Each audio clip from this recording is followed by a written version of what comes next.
नमस्कार। लोकसभा में नेता प्रतिपक्ष राहुल गांधी, समाजवादी पार्टी के प्रमुख अखिलेश यादव और बहुजन समाज पार्टी की अध्यक्ष बहन मायावती जी ने केंद्र के विभिन्न मंत्रालयों में संयुक्त सचिवों, निवेशकों और उप सचिवों के प्रमुख पदों पर लेटर एंट्री के जरिए जल्द ही 45 विशेषज्ञ नियुक्त किए जाने के फैसले की कड़ी निंदा की। राहुल गांधी ने इसे सत्तारूढ़ भारतीय जनता पार्टी की मनमानी बताया और साजिश और संविधान का उल्लंघन करार दिया है। राहुल गांधी ने अपने एक्स अकाउंट पर ही पोस्ट में कहा कि नरेंद्र मोदी संघ लोक सेवा आयोग की जगह राष्ट्रीय स्वयं सेवक संघ के जरिए लोक सेवकों की भर्ती कर संविधान पर हमला कर रहे हैं। केंद्र सरकार के विभिन्न मंत्रालयों में महत्वपूर्ण पदों पर लेटर एंट्री के जरिए भर्ती कर खुलेआम SC, ST और OBC वर्ग का आरक्षण छीना जा रहा है। राहुल गांधी ने लिखा, मैंने हमेशा कहा कि टॉप ब्यूरोक्रेसी समेत देश के सभी शीर्ष पदों पर वंचितों का प्रतिनिधित्व नहीं है। उसे सुधारने के बजाय लेटर एंट्री द्वारा उन्हें शीर्ष पदों से और दूर किया जा रहा है। ये UPSC की तैयारी कर रहे प्रतिभाशाली युवाओं के हक पर डाका और वंचित के आरक्षण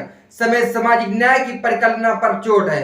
राहुल गांधी ने यह भी कहा कि चंद कारपोरेट के प्रतिनिधि निर्णायक सरकारी पदों पर बैठकर क्या कारनामे करेंगे, इसका ज्वलंत उदाहरण सेबी है, जहां निजी क्षेत्र में आने वालों को पहली बार चेयरपर्सन बनाया गया। प्रशासनिक ढांचों और सामाजिक न्याय को चोट पहुंचाने वाले इस देश विरोधी कदम का इंडिया मजबूती से विरोध करेगा। IAS का निजीकरण आरक्षण खत्म करने की मोदी की गारंटी है। वहीं दूसरी तरफ सपा प्रमुख एवं पूर्व मुख्यमंत्री अखिलेश यादव ने इस फैसले के खिलाफ 2 अक्टूबर से प्रदर्शन करने की चेतावनी भी दे दी। अखिलेश यादव ने सोशल मीडिया मंच X पर लिखा, भाजपा अपनी विचारधारा के संगी साथियों को पिछले दरवाजे से UPSC संघ लोक सेवा आयोग के उच्च सरकारी पदों पर बैठाने की जो साजिश कर रही है, उसके खिलाफ एक देशव्यापी आंदोलन करने का समय आ गया है।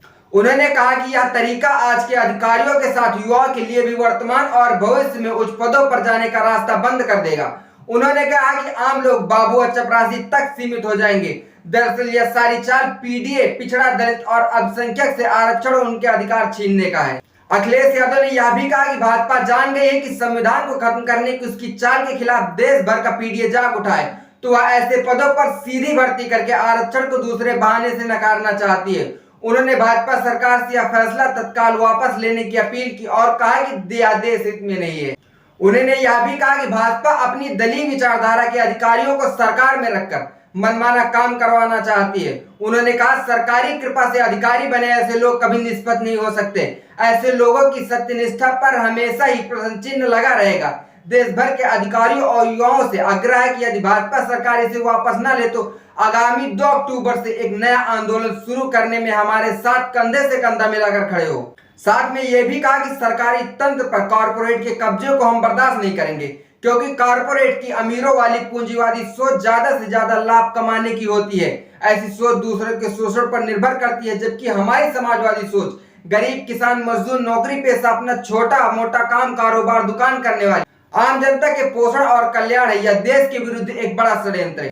वही बसपा प्रमुख और पूर्व मुख्यमंत्री बहन मायावती जी ने भी सरकार के इस फैसले को गलत बताया। उन्होंने X पर लिखा, केंद्र में संयुक्त निदेशक एवं उप सचिव के 45 पदों पर सीधी भर्ती का निर्णय सही नहीं है, क्योंकि सीधी भर्ती के माध्यम से नीचे के पदों पर काम कर रहे कर्मचारियों को पदोन्नति के लाभ से वंचित रहना पड़ेगा। उन्होंने कहा, इसके साथ ही इन सरकारी नियुक्तियों को SC अनुसूचित जाति, ST अनुसूचित जनजाति व OBC अन्य पिछड़ा वर्ग समुदाय के लोगों को उनके कोटे के अनुपात से बाहर नियुक्त नहीं दी जाती है, तो यह संविधान का सीधा उल्लंघन होगा। बहन मायावती जी ने यह भी कहा कि इन उच्च पदों पर सीधी नियुक्तियां करना भाजपा सरकार की मनमानी होगी और गैर कानूनी एवं असंवैधानिक होगी।